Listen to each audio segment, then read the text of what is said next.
Rambutnya agak panjang memang dan perawakannya itu macam orang bule. Dan ketika melihat sosok itu hanya ada satu nama yang terbersit dalam benak ibu. Siapa? Itulah Hirni. Hai, wassalamualaikum warahmatullahi wabarakatuh. Terima kasih sudah klik video ini. Oke, jadi di malam Jumat ini seperti biasa aku akan membawakan lagi satu kisah horor Wawa part 114. Terima kasih banyak buat kalian yang sudah berkenan ini berbagi cerita di sini, dan juga untuk kalian semua Wawa kesayangan aku yang selalu antusias menunggu KW ini tayang. Dan malam ini aku akan membawakan sebuah cerita tentang pengalaman horor yang dialamin sama Wawa aku ketika dia kecil, Wak. Karena konon katanya ada sesosok makhluk astral yang tertarik padanya sejak dia masih bayi. Tapi bukan tertarik macam hubungan antara laki-laki dan perempuan, Wak. Tidak, lebih mirip kayak rasa sayang dari abang ke adeknya gitu. Macam pengen ngejagain gitulah. Dan uniknya, Wak, setelah Wawa ini diruqyah pada saat usianya baru 8 tahun, Wawa aku ini langsung gak inget apa-apa gitu loh, Wak, tentang gangguan mistis tuh. Justru dia mengetahui semua kisah ini dari kedua orang tuanya dan juga dari gambar-gambar yang pernah dia buat pada saat dia masih balita dulu. Penasaran kalian sama kisah lengkapnya kan? Jadi tanpa berlama-lama kita langsung masuk aja ke apanya ya. Check it out.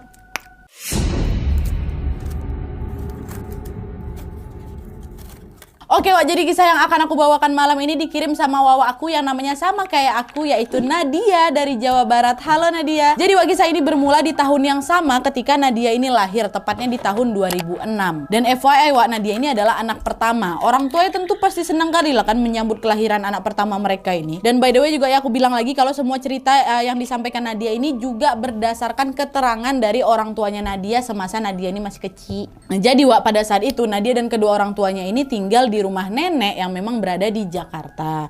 Sampailah akhirnya setelah usianya Nadia memasuki 8 bulan, ayahnya mendapatkan pekerjaan baru, Wak, di Jawa Barat. Alhasil pindahlah mereka itu kan dari Jakarta ke rumah baru yang memang tidak jauh dari tempat ayahnya bekerja di Jawa Barat nih. Nah, di rumah baru ini lah, Wak, hal-hal mistis pun mulai meneror mereka. Dimana semenjak Nadia ini dan keluarganya pindah ke rumah baru, ada banyak sekali kejadian aneh yang terjadi, Wak. Mulai dari berbagai barang yang tiba-tiba jatuh sendiri sampai suara-suara misterius yang entah datang dari mana asalnya. Dan mereka sering sekali dikejutkan dengan suara ketukan di pintu, Wak. Dan waktu diceknya nggak ada apa-apa, nggak ada siapa-siapa. Dan nggak cuma itu aja, Wak. Mereka ini juga sering sekali mendengar seperti ada orang yang berjalan-jalan di dalam rumah pada tengah malam. Awalnya kedua orang tuanya Nadia ini berusaha untuk mengabaikan aja, Wak, hal-hal tersebut atau gangguan-gangguan itu. Mereka mikirnya ya itu cuma gangguan-gangguan kecil aja lah dari penunggu rumah nih. Toh kan konon katanya di setiap rumah atau setiap tempat kan pasti ada penunggunya ya. Tapi sayangnya, Wak, gangguan-gangguan yang ada di rumah mereka ini tidak kunjung mereda. Dan karena juga ngerasa teror horor itu sudah sangat-sangat mengganggu, ayah Nadia yang memang notabene-nya pun juga beragama kali, taat beragama kalinya, jadi semakin rajin itu, Wak, mengaji di rumah kan. Setiap malam nih rumah tuh dibacain Yasin sama ayahnya. Tapi entah kenapa, Wak, ya gangguan ini kayak macam bandel kali gitu loh, tetap masih ada, nggak hilang-hilang juga. Nah, mengetahui gangguan mistis di dalam rumah baru itu belum menghilang, kedua orang tuanya Nadia pun nggak gentar, Wak. Mereka terus tuh rajin mengaji dan berusaha mengabaikan teror-teror tersebut. Nah, seiring berjalannya waktu, tanpa terasa Nadia yang masih bayi itu udah mulai bisa merangkak nih, Wak, ya. Nah, di momen itulah, Wak, secara bersamaan nih, kejadian-kejadian horor yang menghantui keluarganya mereka ini semakin mengkhawatirkan. Karena kalian tahu, pada suatu hari ketika ayahnya si Nadia ini lagi bekerja, mamanya kan jadi cuma sendirian aja nih di rumah ngurusin Nadia ya kan. Dan pada saat itu secara mengejutkan ibunya Nadia melihat bayi Nadia ini ya lagi merangkak, Wak, dengan cepat masuk ke arah kamar mandi. Ngelihat hal itu sontak kaget lah mamanya, karena astagfirullah anakku. Dengan panik ibu pun langsung lah, Wak, berlari mengejar Nadia yang masuk dalam kamar mandi itu. Takutnya Nadia tergelincir ke kamar mandi. Tapi, Wak, pas ibunya Nadia sudah sampai di depan kamar mandi, bisa kalian tebak ibunya nengok apa? Nengok hantu? Tidak. Ternyata kamar mandi itu kosong, Wak. Nggak ada Nadia di dalam situ. Tidak ada. Macam mana nggak makin panik mama ini kan? Sambil tergopoh-gopoh mamanya pun teruslah itu mencari keberadaan Nadia di dalam kamar mandi itu. Dicari di kamar mandi nggak ada. Keluar rumahnya dicari keliling ke sana kemari. Tetap juga ibunya Nadia ini tidak menemukan Nadia di mana. Dan kalian tahu, Wak, di waktu yang bersamaan ibu Nadia pun akhirnya menemukan Nadia yang sedang tertidur di kasur bayinya. Di posisi yang sama ketika mamanya ninggalin Nadia tadi. di kasur, bukan di apa, bukan di kamar mandi, nggak ada di tempat mana-mana, Wak. Merangkak mungkin dia nak dari kasur itu, tidak, Wak. Kasur bayi ini di sekelilingnya tuh macam ada pagar pembatas, tahu kalian kan, baby box tuh, macam gitu. Ukurannya kan tinggi-tinggi itu, jadi sangat mustahil kalau Nadia yang masih bayi ini bisa keluar dari sana. Kalaupun Nadia ini bisa keluar dari kasur bayinya, masa iya sih dia bisa merangkak secepat itu ke kamar mandi, terus balik lagi dia masuk lagi dalam keranjang bayi, kan nggak mungkin. Langsung tidur pula dia tuh. Aneh ya kan? Dan setelah mengalami kejadian janggal itu, ibunya Nadia langsung mikir, oh udah nggak betul ini.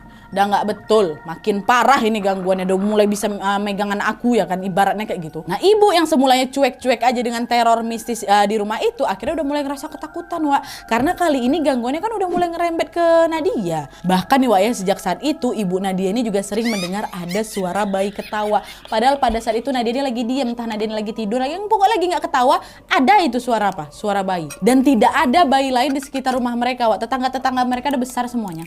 Itulah bayi itu. Suara dari mana ketawaan tuh? Akhirnya gara-gara takut Nadia ini kenapa-napa, ibunya Nadia pun memutuskan untuk tidak pernah membiarkan Nadia ini sendirian. Nah, ayah yang khawatir setelah mengetahui bahwa gangguan-gangguan ini sudah mulai mengarah ke anaknya Nadia, akhirnya dia pun menjadi semakin rajin mengaji, Wak. Dan makin rajin juga membaca doa-doa di rumahnya.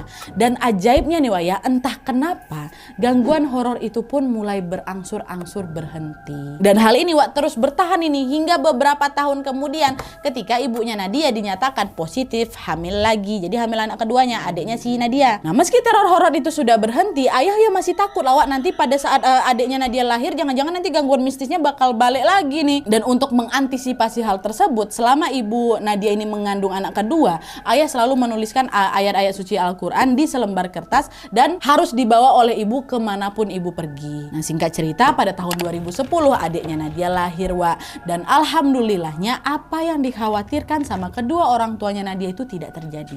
Alhamdulillah, gangguan horor yang sebelumnya menghantui mereka ini ternyata nggak balik lagi. Keadaan rumah pun jadi terasa begitu tenang dan damai.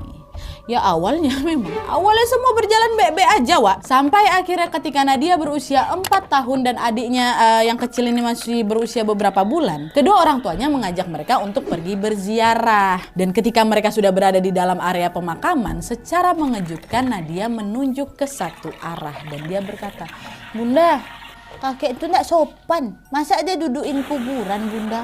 Itu katanya. Nah, mendengar ucapan Nadia yang tiba-tiba seketika orang tuanya pun jadi panik lah, Wak. Karena waktu mereka ngelihat ke arah yang ditunjuk sama Nadia, nggak ada siapa-siapa di situ. Nah, dari situ lah, Wak, kedua orang tuanya ini pun sadar bahwa apa yang dilihat sama Nadia ini pasti bukan manusia. Ayah pun langsung buru-buru menggendong Nadia dan mereka pun semua bergegas balik keluar dari pemakaman. Dan anehnya, Wak, pada saat itu semua orang yang juga sedang berziarah di sana tampak seperti memperhatikan Nadia. Entah apa yang lagi mereka tengok, tapi yang jelas ayah sama ibu udah nggak mau ambil pusing lagi dan memilih untuk segera pergi dari pemakaman itu. Dan sejak kejadian itu, Wak, teror horor di rumah mulai terjadi lagi.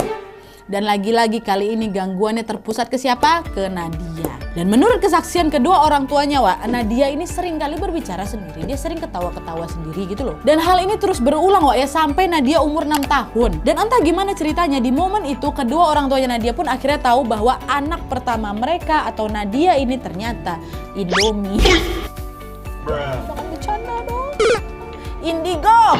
Semakin hari Nadia yang bisa melihat keberadaan mereka pun jadi sikapnya semakin aneh, Wak. Jadi berubah aneh si Nadia nih. Karena khawatir Nadianya kenapa-napa, orang tuanya pun jadi sering kali mengurung Nadia di rumah dan tidak memperbolehkannya pergi kemana-mana. Bahkan nih, Wak, ya, saking anehnya sikap anak sulung mereka ini, ayah dan ibu sampai harus 8 kali ganti ART. Karena semua ART yang kerja sama mereka ini sama pada takut semua sama si Nadia. Pada saat itu cuma ada satu ART, Wak, yang nggak takut sama hantu. Mereka manggilnya si ART ini Teteh. Tapi sayangnya Teteh ini nggak lama pula bisa bekerja di sana, Wak, karena dia harus balik kampung mau nikah dia. Alhasil lagi-lagi orang tuanya Nadia ini pun hanya sendirian dalam mengurus Nadia dan juga adiknya. Nggak ada ART yang betah, Wak, jaga si Nadia. Ya Allah. Dan menurut cerita dari kedua orang tuanya lagi, Wak, salah satu keanehan Nadia yang sangat janggal dan juga menyeramkan adalah dia ini sering memanggil satu nama asing, yaitu Hirt. Ibunya berkali-kali nanya sama si Nadia kan, Hirt itu siapa, Nak? Dia kakak laki-lakinya Nadia, Bunda, kata. Emang orangnya kayak gimana? Ya kayak Nadia sama Bunda gini, tapi dia lebih tinggi. Oh gitu ya. Hir itu tinggal di mana, Nak? Tinggal di sini, di rumah kita, Bunda. Entah siapa sosok Hir yang dimaksud sama si Nadia ini, tapi sosok inilah yang sering sekali dia ajak bicara. Kok aku merinding tiba-tiba? Pokoknya sihir ini selalu diajak bicara, Wak. Orang tua Nadia ini sering sekali melihat Nadia asik ngobrol sendiri dengan sosok yang tidak kasat mata bernama Hirt itu tadi. Dan karena orang tuanya udah semakin khawatir dengan kondisi Nadia, setiap hari, Wak, ayah ini selalu memberikan Nadia segelas air putih yang memang sudah dibacakan Yasin dan juga doa-doa. Tapi, Wak, meskipun sudah didoakan berkali-kali nih ya, ternyata hal itu tidak mempan. Nggak mempan. Nadia masih saja bersikap aneh dan terus menunjukkan interaksinya dengan Hirt.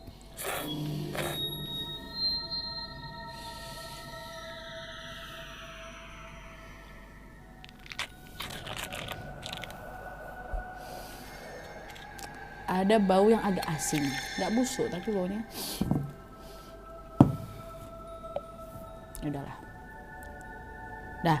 Nadia jadi sering menunjukkan interaksinya sama si Hirt kan, Wak. Dan parahnya lagi, Wak, sikap aneh Nadia ini tidak berhenti di Hirt aja. Nadia ini bahkan sampai bisa menyuruh mereka untuk melakukan sesuatu sesuai keinginannya Nadia. Misalnya nih ya, kalau misalnya Nadia lagi pengen nonton TV, Wak, dia nggak perlu lagi repot-repot nyari remote pencet. Enggak, tinggal suruh mereka ini aja buat nyalain TV, nyala sendiri TV itu. Nah, melihat sikap Nadia yang makin gak karu-karuan ini, ibunya Nadia pun akhirnya mengambil satu langkah besar, Wak. Kalian tahu, pada saat itu ibunya memutuskan untuk menjauhkan Nadia dari adiknya.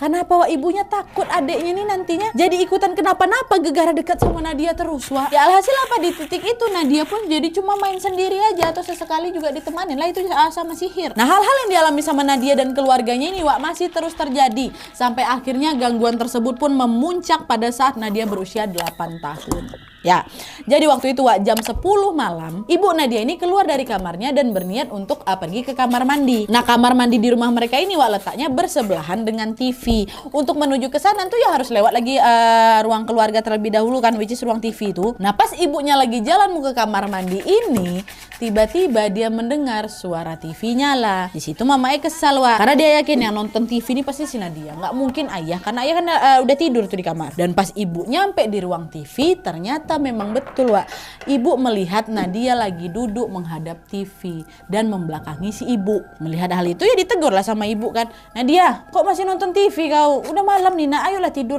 besok sekolah kau. Seolah tidak mendengar ucapan ibunya, Nadia cuma bisa diam tak bergeming, diam aja di sebelah. Nah, pas ibu mau negur lagi, tiba-tiba ibu melihat sesuatu yang membuat jantungnya hampir copot, Wak. Kalian tahu, di momen itu secara mengejutkan ibu melihat ada satu sosok yang tiba-tiba muncul dari belakang punggungnya Nadia. Ini Nadia tuh duduk ngadep ke sini kan, si sosok tuh berdiri depan Nadia ngadep ke ibu. Dan di posisi itu sosok ini saling berhadap-hadapan, Wak, sama ibu. Dan kata ibu, sosok itu berwujud seorang laki-laki muda berbadan tinggi. Rambutnya agak panjang memang dan perawakannya itu macam orang bule. Dan ketika melihat sosok itu, hanya ada satu nama yang terbersit dalam benak ibu. Siapa? Itulah Hirt. Dengan menahan rasa takutnya, ibu pun memberanikan diri untuk berdoa dan membaca ayat-ayat suci Al-Quran. Sementara itu sosok tersebut, aduh, Wak, kenapa ya? Gak pernah lo aku semerinding ini, sumpah. Padahal bukan di bagian klimaks lagi tuh ibaratnya kan. Salah, oke. Baca Quran tuh, baca ayat suci Al-Quran kan ibu dalam hati. Sementara itu sosok tersebut masih terus berdiri memandang ke arah ibu dengan tatapan tajam. Nah, kayak gitulah, Wak. Perlahan-lahan ibu memberanikan diri untuk berjalan mendekatinya. Dan ketika posisi mereka sudah semakin dekat, ibu mencium ada aroma obat. Hah? Ada aroma obat. Hah? Ada bau yang agak asing, nggak busuk tapi baunya. Gak mau aku. Aku takut. Aku bentar dulu. Aku baru ngeh aroma obat.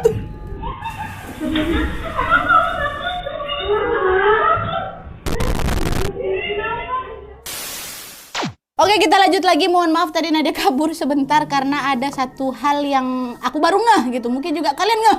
Tapi nggak usah lah aku ceritakan di sini karena mungkin juga kalian sudah tahu. Tapi ini kan waktunya buat Nadia Wawa yang bercerita kan, bukan Nadia Umara gitu. Jadi kita lanjutin aja. Jadi kan Wak, tiba-tiba ibu mencium aroma obat yang sangat pekat menguap dari si tubuh sosok ini. Dari situlah Wak, keberanian ibu pun langsung rontok seketika. Ibu langsung menjerit ketakutan dan tergesa-gesa berlari kembali ke kamar untuk memanggil ayah. Dengan panik ibu membangunkan ayah yang masih tertidur sambil terus mengguncang-guncang pundak ayah. Ibu bilang, ayah bangun ya, bangun. Ngantuk ayah di Bunda. Ngapa? Ayah bangun ya. Itu tadi di ruang TV Bunda lihat sesuatu. Sesuatu apa? Ada laki-laki tinggi besar ya, mukanya kayak bule. Masa iya? Dia ngapain di sana? Bunda nggak tahu ya. Tadi di sana juga ada Nadia, dia lagi nonton TV. Bunda takut Nadianya kenapa-napa. Ayolah kita cek sama-sama.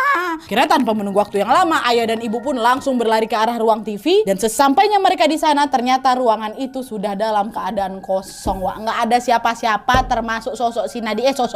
Termasuk Nadia nggak ada. Sosok tadi hilang, Nadianya nggak ada. Mereka hanya melihat TV yang masih menyala dan menampilkan layar berwarna abu-abu. Karena panik ya kan, ayah dan ibu pun segera mencari keberadaannya Nadia.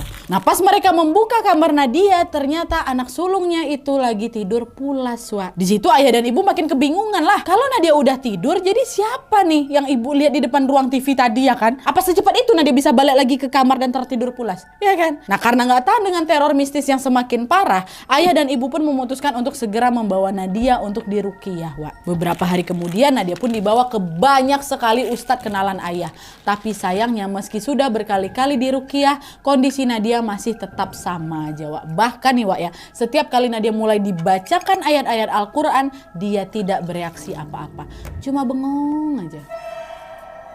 Gitu. Macam kayak gak mempan gitu loh Wak ruqyahnya. Nah pada saat itu kedua orang tua Nadia betul-betul udah ngerasa kayak buntu kali Wak. Mereka tidak tahu harus bawa Nadia kemana lagi untuk berobat. Akhirnya di tengah keputusasaan itu, ayah dan ibu pun memutuskan untuk membawa Nadia ke orang pintar atau dukun. Tapi Wak, bukannya berhasil mengobati Nadia dari gangguan mistis, hasilnya ternyata malah lebih parah. Kenapa? Karena kalian tahu, dukun-dukun yang didatangkan untuk mengobati Nadia ini justru lari ketakutan ketika mereka melihat Nadia. Boro-boro ditolongin Wak, yang ada mereka lari terbirit-birit, malah jiper duluan tuh loh. Belum sempat ngelakuin apa-apa nih ya, padahal mereka sudah langsung terbirit-birit pergi entah kemana. Nah ngerasa nggak ada lagi yang bisa mereka lakukan untuk Nadia, ayah dan ibu pun udah hampir menyerah Wak. Tapi ternyata justru di momen itulah pertolongan pun datang. Seorang teman lama ayah yang merupakan seorang Habib tiba-tiba datang menawarkan bantuan kepada ayah. Tanpa menunggu waktu yang lama, Nadia yang pada saat itu berusia 8 tahun pun langsung diruqyah di salah satu masjid dengan dipimpin oleh Habib tersebut. Nah pada saat ruqyah ini berlangsung Wak, Habib membacakan beberapa ayat suci Al-Quran di hadapannya Nadia. Mendengar lantunan ayat-ayat suci tersebut, Nadia seketika pingsan langsung Wak. Tapi pingsannya nggak lama kali. Tiba-tiba Nadia bangun lagi dan posisinya berubah Wak, bukan terduduk lagi, langsung berdiri tegap. Dan di momen itulah Nadia mengatakan sesuatu yang membuat seisi ruangan tersebut kebingungan. Nadia berbicara bukan dengan suara khasnya. Pada saat itu suaranya berubah menjadi suara seorang pria. Lalu dengan emosi sambil menatap ke arah ibunya, Nadia berkata, "Kenapa? Kenapa kau mengganggunya? Kenapa? Kata gitu. Suara laki-laki ini. Dan di momen itu orang-orang udah pada paham lah kalau Nadia ini kesurupan. Tapi Wak, yang bikin mereka bingung lagi adalah kenapa Nadia terus menatap ke arah ibu kan dengan sorot mata yang menyiratkan kemarahan. Dan kenapa pula Nadia malah nanya kenapa ibu mengganggunya. Padahal kan selama ini justru sosok itulah yang udah ganggu si Nadia toh. Gak Nadia aja, keluarganya juga. Terus-terusan ditatap sama sorot mata yang marah. Lama-lama ibu ketakutan juga lah. Belum berdarah saya takutnya nengok si Nadia kesurupan. Seisi ruangan juga kembali dibuat terkejut ketika Nadia tiba-tiba Wak berlari menghampiri mamanya. Masih dengan emosi yang meluap-meluap, Nadia yang lagi kesurupan itu seketika dicekek ya mamanya.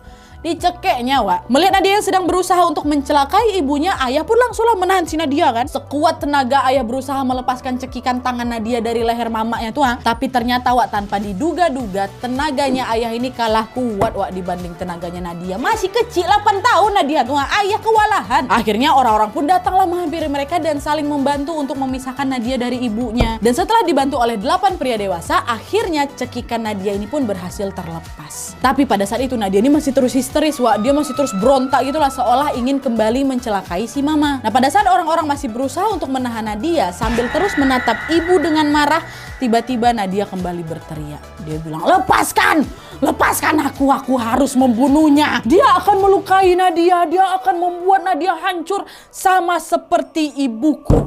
Aku harus membunuhnya. Itu katanya, Wak. Nah, mendengar ucapan Nadia, seketika semua orang yang menyaksikan proses ruqyah itu pun tercengang, Wak. Mereka nggak habis pikir, kok bisa sosok yang merasuki Nadia ini beranggapan bahwa ibu Nadia ini akan mencelakai Nadia. Padahal kan selama ini ibu ini selalu bersikap baik sama anak-anaknya, Wak. Ibu sangat menyayangi Nadia dan bahkan juga tidak pernah sedikit pun terpikirkan untuk menghancurkan anak sulungnya itu. Kenapa tiba-tiba si sosok nih ngomong kayak gitu ya kan? Tapi, Wak, meskipun memang ruqyah itu berjalan dengan kacau, mereka terus tetap tuh melanjutkan prosesnya hingga akhir. Dan di ruqyah ini mata batinnya Nadia juga akhirnya ditutup, Wak. Dan karena prosesnya juga sangat panjang dan juga tentunya melelahkan, kurang lebih 1 jam kemudian tubuh Nadia pun terkulai lemas. Dan tanpa menunggu waktu yang lama, seketika Nadia pun jatuh pingsan, Wak. Terus sekitar 2 jam kemudian setelah Nadia pingsan, dia pun akhirnya sadar kembali.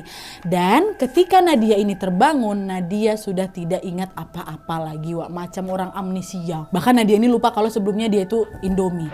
Dan setelah ruqyah ini selesai dilakukan, Wak, kehidupan Nadia dan juga keluarganya pun alhamdulillahnya berjalan normal.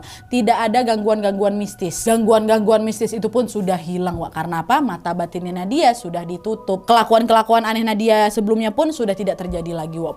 Pokoknya setelah ruqyah itu kehidupan mereka baik-baik aja lah. Nah, tapi, Wak, meskipun gangguan itu sudah tidak ada, ibu dan kalian pasti sebenarnya masih penasaran kan? Siapa sebenarnya sosok yang sudah mengganggu Nadia ini?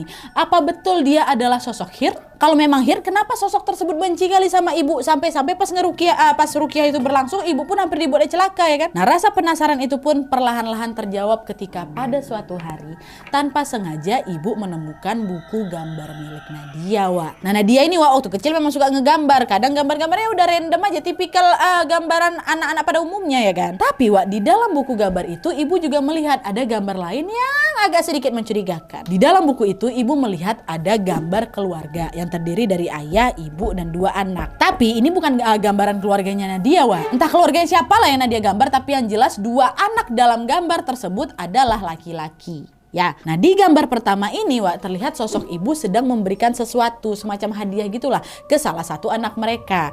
Tapi anehnya anak yang satu lagi nggak dikasih apa-apa.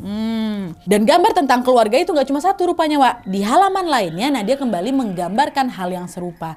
Bedanya di halaman kedua ini Nadia menggambar salah satu anak laki-laki dalam keluarga tersebut dicoret gitu loh dengan tanda silang. Tapi sayangnya di gambar kedua ini Nadia tuh nggak kayak ngasih tahu penjelasan apa-apa lah, Wak. Betul-betul cuman gambar laki-laki kepala disilang gitu aja. Akhirnya ibu pun hanya bisa menyimpan rasa penasaran itu sendirian aja ya kan. Oh, begini gitu. Singkat cerita, Wak, hari-hari pun berlalu dan di tahun 2014 lalu ibu pun kembali lagi hamil anak ketiga, adik keduanya si Nadia. Dan masih di tahun yang sama di 2014 itu adik kedua Nadia pun lahir. Nah, di momen kelahiran adiknya inilah, Wak, akhirnya rasa penasaran yang ibu simpan selama bertahun-tahun itu pun terjawab. Dimana pada saat ibu melahirkan, ibu ini sempat bermimpi, Wak, bertemu dengan sosok pemuda yang sudah menemani Nadia ketika dia kecil dulu. Sesuai dengan yang selalu diceritakan oleh Nadia, pemuda tersebut pun memperkenalkan diri sebagai Hirt. Dan di dalam mimpinya itu juga lah Hirt menceritakan kisah hidupnya termasuk alasan kenapa dia begitu benci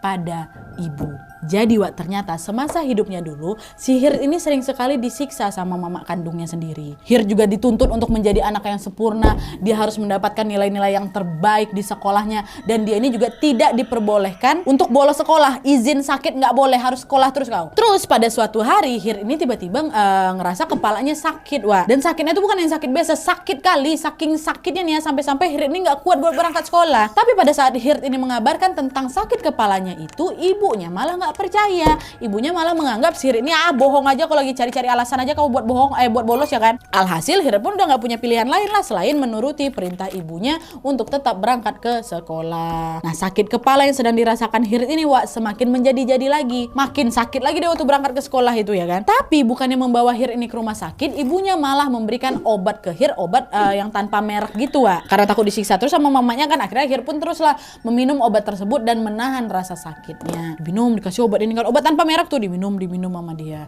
Dan hal itu pun terus Hirt lakukan sampai akhirnya pada suatu hari di sekolahnya Hirt mengalami kejang-kejang, Wak. Pada saat itu Hirt yang kejang-kejang ini pun langsung pingsan. Dan entah apa yang terjadi padanya pada saat itu, tapi yang jelas setelah terbangun Hirt ini sadar bahwa dia sudah meninggal. Pada saat itu Hirt bilang ke ibunya Nadia lewat mimpi, aku berusaha mencari tahu tentang kematianku di rumah sakit itu. Dan tanpa sengaja aku mendengar dokter berkata bahwa obat yang diberikan ibuku adalah obat berbahaya. Aku meminumnya berkali-kali hingga tanpa sadar aku overdosis. Dan kau tahu apa yang paling menyakitkan dari kejadian itu? Di hari kematianku aku melihat ibuku sama sekali tidak merasa bersalah. Dia malah meninggalkanku di sana sementara ayah sibuk mencari uang untuk membayar rumah sakit. Aku kesal sekali dengan ibuku. Tapi apa yang bisa aku lakukan? Aku sudah meninggal. Aduh, sedih kali. Dengan raut wajah yang sangat sedih, Hirt pun melanjutkan lagi ceritanya. Jadi katanya nih, Wak, ya, setelah kematiannya itu Hirt ini kayak nggak bisa pergi kemana-mana gitu, Wak. Dia ngerasa kayak udah nggak punya harapan lagi. Sampai akhirnya Hirt melihatlah seorang bayi yang baru saja lahir. Dia langsung tertarik sama bayi tersebut. Dan siapa bayi yang baru lahir ini? Bayi yang dimaksud sama si Hirt ini?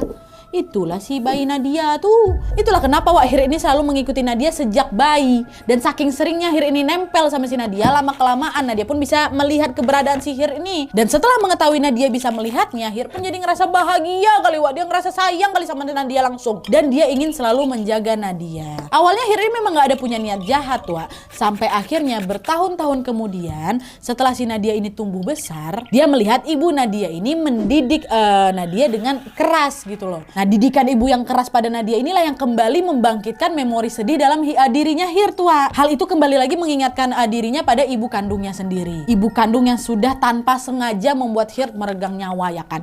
Alhasil Hirt pun jadi takut Nadia ini akan bernasib sama seperti dirinya. Dia gak mau, Wak, hidup Nadia ini jadi hancur seperti apa yang dialami dulu. Itulah kenapa si Hirt ini jadi benci kali sama ibunya Nadia. Macam jadi kayak trauma gitu loh. Nadia ini juga bakal diapa-apain sama mamanya, Wak. Dan pertemuan antara ibunya Nadia dengan Hirt di dalam mimpi itu pun masih terus berlanjut, Wak. Sampai di akhir sebelum Hirt ini menghilang dari mimpinya, dia menyampaikan sebuah ancaman pada ibu. Dan kalian tahu Hirt ini ngancam apa sama mamanya si Nadia? Hirt berkata, kali ini aku membiarkanmu. Tapi jika kamu berani mengganggu Nadia lagi, aku akan kembali. Itu katanya, Wak. Ya Allah! Dan gak lama setelah mendengar ancaman dari Hirt, barulah ibu seketika terbangun dari tidurnya. Waktu nengok jam menunjukkan pukul 3 pagi. Ibu terbangun dalam keadaan basah kuyup, Wak. Macam, ya karena keringat dingin itulah. Tapi meskipun sempat dilanda rasa ketakutan, untungnya sampai hari ini sosok Hirt sudah tidak pernah muncul lagi. Nadia dan keluarganya pun dapat melanjutkan hidup mereka dengan tenang, Wak. Dan seperti yang aku bilang di awal tadi, Nadia mengetahui kisah Hirt ini dari kedua orang tuanya dan juga dari buku gambar miliknya, Wak, ya. Kata Nadia, di dalam buku gambar itu dia dulu sering sekali menggambar sosok Hirt yang sedang bermain dengan nyawa. Meski begitu penasaran dengan sosok tersebut, Nadia yang kini juga sudah tumbuh remaja dan juga sudah tidak pernah sekalipun bertemu dengan sosok Hirt itu lagi. Alhamdulillah. Oke, Wak, jadi itu tadi cerita dari Nadia yang sejak bayi dia punya sosok penjaga bernama Hirt. Aku rasa juga sebenarnya Hirt ini salah paham sama ibunya Nadia, Wak, ya. Karena dia punya trauma semasa hidup. Jadi kalau misalnya dia ngelihat ibunya Nadia bersikap keras dikit aja sama Nadia, itu tuh udah langsung bikin dia marah gitu loh. Padahal kan biasa tuh mama tuh agak sedikit tegas sama anaknya kan. Nah, si Hirt ini beranggapan itu keras, macam oh nanti dia kayak mamaku dulu tuh gitu. Tapi, Wak, di balik itu semua melalui cerita ini juga kita macam lagi diingatkan lagi bahwa selain kewajiban seorang anak untuk berbakti pada orang tua, ada juga hak anak untuk menerima kasih sayang dan juga perlakuan baik dari orang tuanya, ya. Semoga apapun nih peran yang kita jalani sekarang, entah sebagai anak, entah sebagai orang tua, atau peran apapun itu, kita selalu bisa menjadi orang baik bagi sesama, Wak, ya. Dan kita doakan juga semoga Nadia beserta keluarganya sehat selalu, bahagia, dan senantiasa berada dalam lindungan Allah Subhanahu wa Ta'ala. Amin ya robbal alamin. Gimana menurut kalian soal cerita ini? Apakah kalian juga punya teman yang sama seperti Nadia? Atau mungkin kalian juga punya kisah horor yang lebih menegangkan dan membagongkan lagi? Kirim aja semua kisah horor kalian ke email di bawah ini, sertakan juga nomor WhatsApp serta Instagram kalian, supaya nanti kami gampang hubungin kalian kalau kisah kalian di-up di video selanjutnya. Oke, Wak, jadi sekian dulu videonya. Terima kasih banyak yang sudah menonton. Kalau kalian suka video ini, klik like-nya. Jangan lupa komen di bawah untuk ide dan saran-saran untuk video selanjutnya. Jangan lupa nyalain notifikasinya supaya kalian tahu kalau aku upload video baru. And as always, jangan lupa untuk klik tombol subscribe supaya kalian sama-sama tahu informasi menarik dan menegangkan dari channel aku. See you next video, Wak. Bye.